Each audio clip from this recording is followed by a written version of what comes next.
and welcome everyone to this episode of CABE TV. I'm your host for this episode, J.W. Marshall with Summit K-12, and we can't wait to have this quick conversation with the prominent keynote of the conference, Richard Carranza. Richard, how are you doing today? Hi, JW, I'm doing great. It's good to be with you and good to be at CABE. Good to be at CABE in person. First time in a while, and good to be keynote. Now, we like to start every conversation with the same question. Who are you, and not what do you do, but what do you love about what you get to do? Well, I love, first of all, I'm an educator, but Richard Carranza, I tell people I'm a recovering superintendent, but I started my career as a bilingual social studies teacher in Tucson. I've been a high school principal in 2 different states, 2 different high schools. I've been a region superintendent in Las Vegas, a deputy superintendent in San Francisco Unified, then superintendent in San Francisco, a superintendent in Houston, and most recently chancellor of the New York City Department of Education.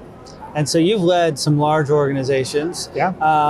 A big, not just buzzword, but important theme of recent years is equity in education. Talk to us a little bit about your perspective of what does that mean, and how have you seen that successfully implemented into large organizations?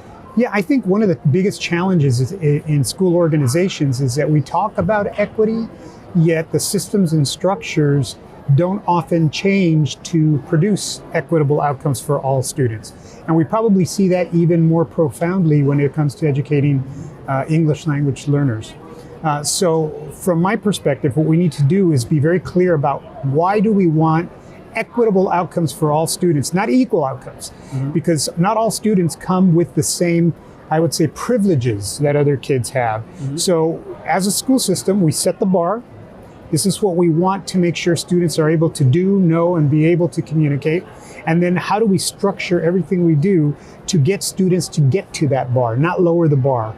How do we get them there? I think that, for me, has become kind of the centerpiece of my career in every system that I led in. And a good example of that is, a piece of software will be equal and give it to everyone, but every student may not have a device to access that software, Absolutely. right? Or every student may not have that background knowledge or ability to, utilize that software.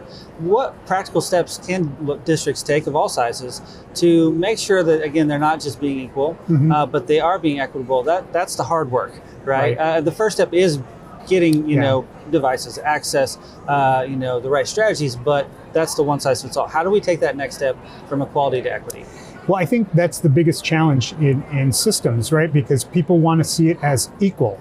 And one of the challenges with talking about equitable outcomes for kids is there's a misunderstanding that develops that says, if we're going to pursue equity, that means I'm going to take something from your child and give it to someone else's child. So in other words, you're giving something up in order to ensure equitable outcomes, but we know that's not true.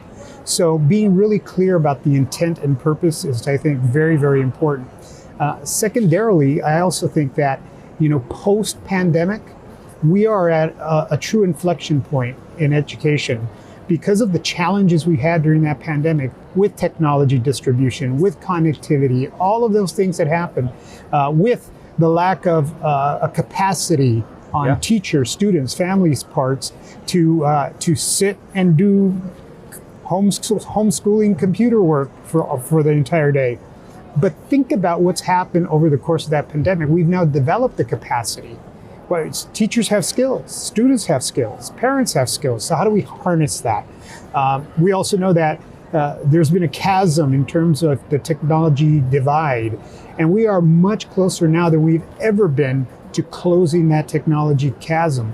So then how do we take advantage of that opportunity then to get even more resources and more technology and more virtual curriculum in the hands of students and in the hands of teachers so that teachers have tools to actually meet the needs of students?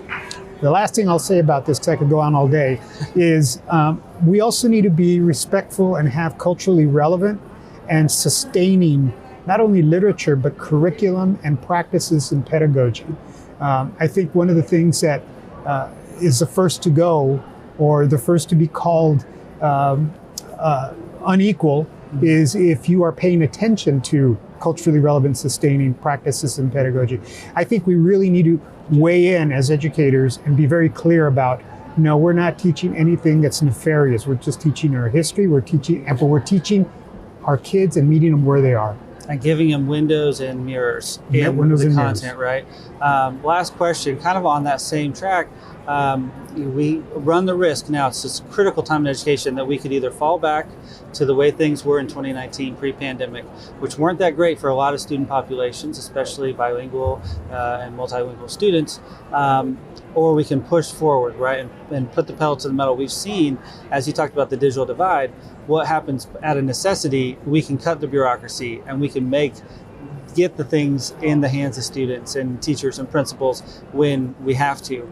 How do we not fall backwards? How do we keep pushing forwards at this accelerated pace? Because what our students need right now is accelerated learning opportunities to catch up from that unrealized learning. And hopefully they'll be better off in the future because of the systemic changes we can make today that will help benefit them for years to come. Yeah, well, JW, you hit the nail on the head. And I think when I talk to different groups around the country, I use a term that symbolizes what you just said. It's called the elasticity of the status quo.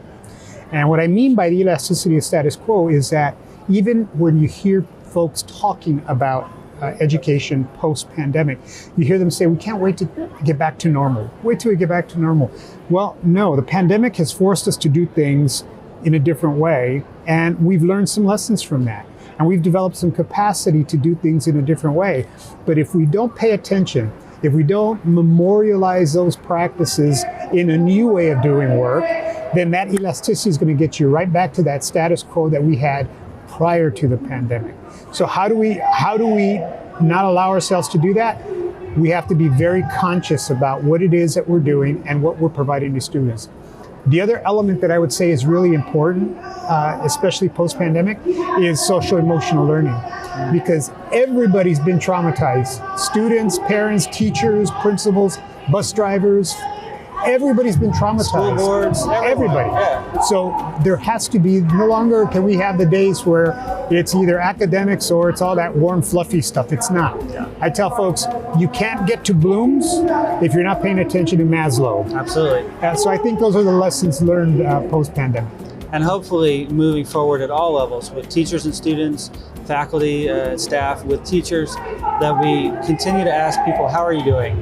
Before we get into the work, right? We have to make sure that we're all social, emotional learners first, and we have that need met before we move forward. Well said. Richard, thank you so much for joining this episode. We can't wait to have you back on again in the future. So thank you again. Thank you. It's my pleasure. And to our audience, thank you so much for joining this episode of CABE TV with Richard Carranza. I'm your host, JW Marshall. Thank you for joining, and be sure to check out our website for more episodes, and remember to always keep learning.